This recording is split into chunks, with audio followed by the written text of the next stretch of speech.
দেখো অন্যান্য দিনের মতো আজকেরও বেশ সকাল সকাল ঘুম ভেঙে গেছে। রেমু উঠে পড়েছে দেখছি, আর আমি একদম সোজা মুড়ি খেতে বসে পড়েছি। কারণ রেমু জেগেছিল ঠিকই, আবার ঘুমিয়েও গেছিল। যাকে খাওয়া দাওয়া শেষ করে অল্প একটু ক্রিম মেখে বেরিয়ে পড়েছি, কারণ আমার আজকের ক্লাস আছে, সেই জন্য বেশি দেরি করা যাবে না। এদিকে রাস্তায় প্রায় মাঠে জল, কোনো কোনো মাঠে ধানের চারা লাগানো হয়ে গেছে, তো সেসবই দেখতে দেখতে যাচ্ছিলাম। আর একটু দাঁত খেলাতে খেলাতে যাচ্ছি। আমার আজকের সন্দেহ হচ্ছে যে আজকের ক্লাসটা তো হবে কি হবে না। যাকে তো চারপাশের প্রকৃতি দেখতে দেখতে যাচ্ছি। আর এই যে দেখো, গার্লস স্কুল হাই স্কুলের কিছু কিছু অংশ রং করা হয়েছে। যেহেতু আমি সরস্বতী ঠাকুর দেখতে যেতে পারিনি, তো সেজন্য অনেক কিছুই দেখিনি। বলতে বলতে পৌঁছেও গেছি, আর এখানে ওষুধ খাওয়ার সময়ও হয়ে গেছে। তো ওষুধ খেয়ে নিলাম ঝটপট। এদিকে স্যার বললেন, তুমি এসছো নিমিত্তে ভালো হয়েছে, কিন্তু আজকের মনে হয় নতুন কিছু হবে না।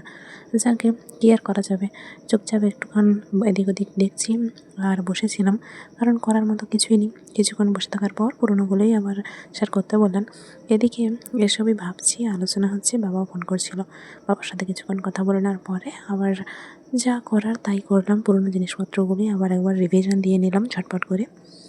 কিন্তু এই রিভিশনের সময়ই আমার একটু গন্ডগোল হয়, ভুলভাল হয়ে যায় আর কি। যাকে সেগুলো শেষ করে তারপর সেখান থেকে বেরোলাম। দোকানে গিয়ে জানে কাকু চাল ভাজা নেবো, নয়তো নাস্তা নেবো, তো চাল ভাজা নিয়ে দেখি মাঠে দুটো ষাঁড় একদম কাছাকাছি ঘুরঘুর করছে। আর একজন দাদু একটু ইয়ার্কি ফাজলামি করছিল, ভয় দেখাচ্ছিল আমাকে আর কি, তাই জন্য আমি হাসছিলাম। যাকে তো সেখান থেকে বেরিয়ে রাস্তা দিয়ে এই যে বাড়ি ফিরছি। আর স্কুলের কচি কাচারা স্কুলে যাচ্ছে সেটা দেখছিলাম। সত্যি বলতে কি জানো তো, স্কুল লাইফ এমন একটা লাইফ যেটা পেরিয়ে অনেক অনেক বছর পরেও আমি বলবো যে স্কুল লাইফটাই ভালো ছিল। যাকে বাড়ির কাছাকাছি তো পৌঁছে গেছি। আর বাইক ধরে উঠে দেখছিলাম তাদের এখানে অনেক জায়গায় কাঠ মাঝে খুলে দিয়েছে। আর এই যে রেমু আমাকে দেখতে পেয়ে চিৎকার জুড়ে দিয়েছে।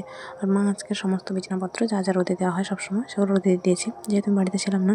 তো রেমু তো ডাকাডাকি করছিল, এদিকে আমি ঘরে চলে এসে ব্যাগ থেকে নাস্তার প্যাকেটগুলো, মানে চাল ভাজার প্যাকেট আর কি, বের করে রাখলাম। মা রেমুকে মুড়ি খেতে দিয়ে বাসন কোসন ধুয়ে তারপর আবার ব্ল্যাঙ্কেটগুলো একটু নেড়ে চেড়ে দিল।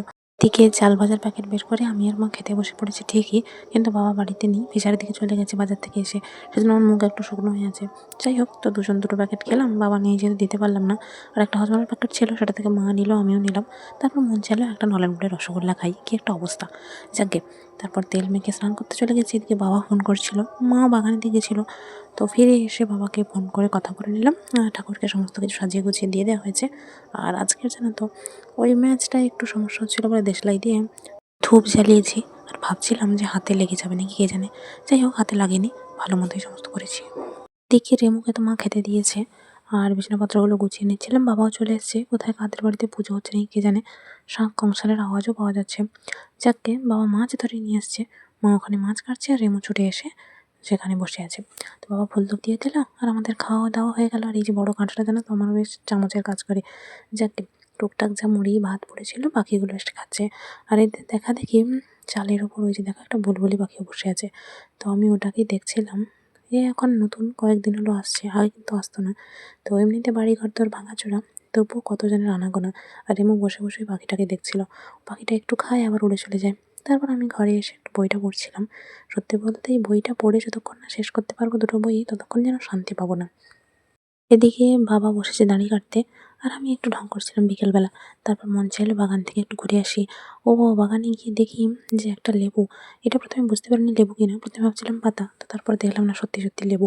এদিকে ফুল গাছে বেশ ফুলও ধরেছে। আর ওই যে কলা মোচাটার গাছে না তো কাঠঠোকরা পাখি এসে টুকটুক করছিল।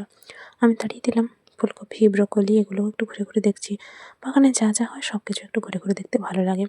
যাকে ফিরে এসে আমাকে মুড়িও খেতে দিলাম, আর নিজেও একটা চকলেট খেলাম। মা বাবা কেউ এখন খাবে না বললো। আমি বললাম ঠিক আছে চলো। তারপর কড়িগুলো সাজিয়ে দিলাম, আর রেমু খাওয়া দাওয়া শেষ করে ঘরে এসে শুয়ে পড়েছে। আমার মন চাইলো তাই একটু ছবি তুলে নিয়ে কয়েকটা বাদাম ভাজা খেয়ে নিলাম।